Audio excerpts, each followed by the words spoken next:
बाद इंस्पिरेशन की, ये किस्मत की बात है, एक चीज़ उठ के आ गई कि इसने काम शुरू किया अरसलान को देख के, ठीक है, इसने काम शुरू किया।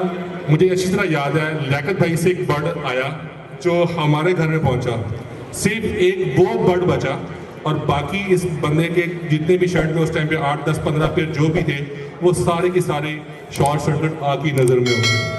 तो अल्हम्दुलिल्लाह आज इस बंदे के पास दोबारा से स्टैंड किया है। अल्लाह देखिए बात होती है, नीयत की मुरादें होती हैं।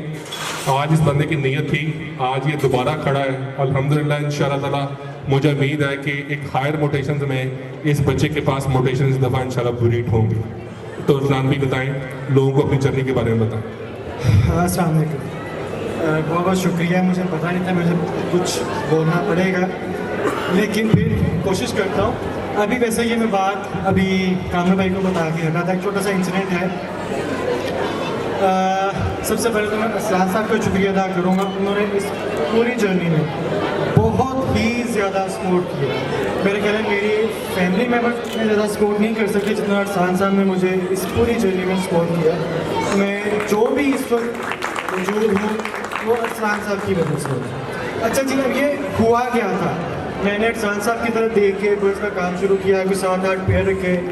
खैर अल्लाह ताला ने मुझे बेटी की नेमत से नवाजा।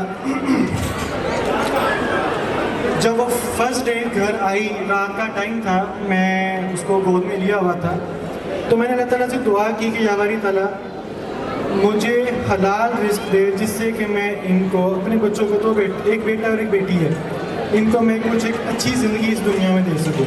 मेरे इस बर्ड वाले बिज़नेस को इतना कामयाब कर कि मैं इससे इनको एक हलाल रोज़ी दे सकूँ।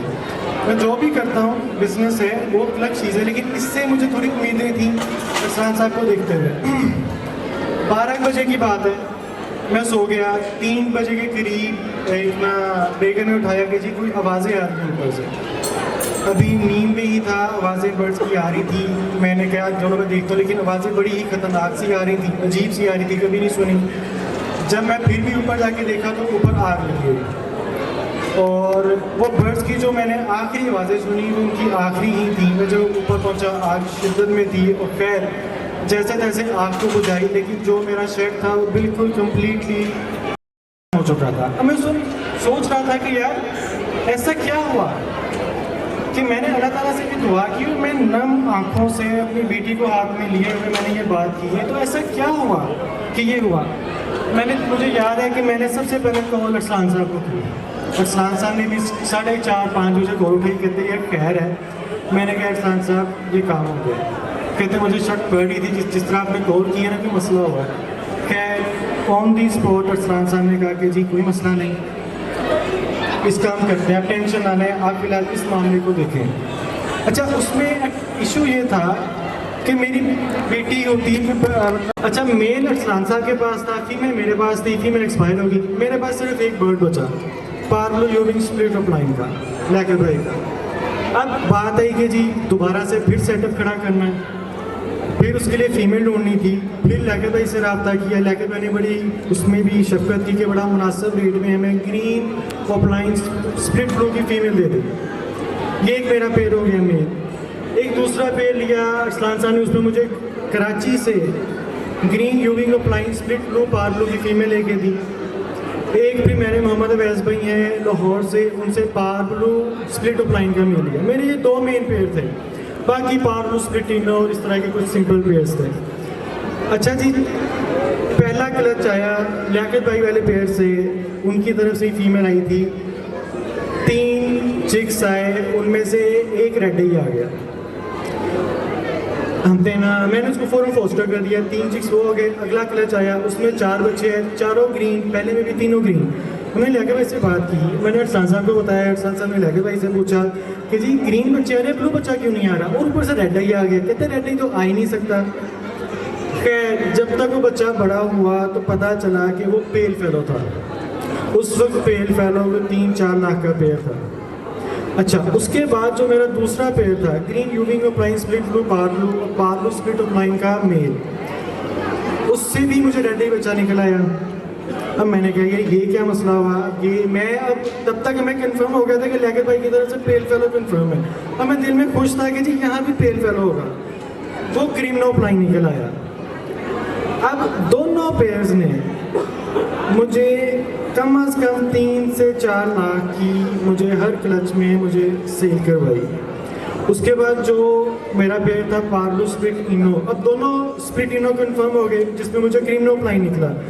उसने मुझे 2 क्लच में 40 बच्चे दिए, 15-15, 18-18 अंडे, और उसमें सरवाइव करके ओपलाइन और क्रीमनोप्लाइन और रूटीनोप्लाइन। अच्छा, मैंने सोचा कि यार, मैंने कहा कि यार ऐसा हुआ क्यों, मैंने ऐसा क्या किया, मैंने अल्लाह से दुआ की, मुझे उससे बहुत ज़्यादा मिला। अगर सपोज वो आग ना लगती, लियाकत भाई वाला पेड़ मेल जो था, जो कि स्प्लिट पेल फेलो था, इनको पता नहीं था, वो पॉसिबल स्प्लिट पेल फेलो था बेसिकली, उसको मैं ग्रीन ओपलाइन की फीमेल के साथ लगाता, मेरे पास सारे बच्चे क्या आने थे, ओपलाइंस आने थे या सिंपल बर्ड्स आने थे, पेल फेलो नहीं आना था। ना मैंने दूसरी मजीद इन्वेस्टमेंट करनी थी। हुआ क्या कि जो मेरी पहली इन्वेस्टमेंट थी उसमें मेरे पास कुछ अमाउंट ऐसी थी जो मेरी इंश्योरेंस की थी। मैंने अल्लाह ताला से दुआ की कि या बारी ताला मुझे हलाल रिस्क देना।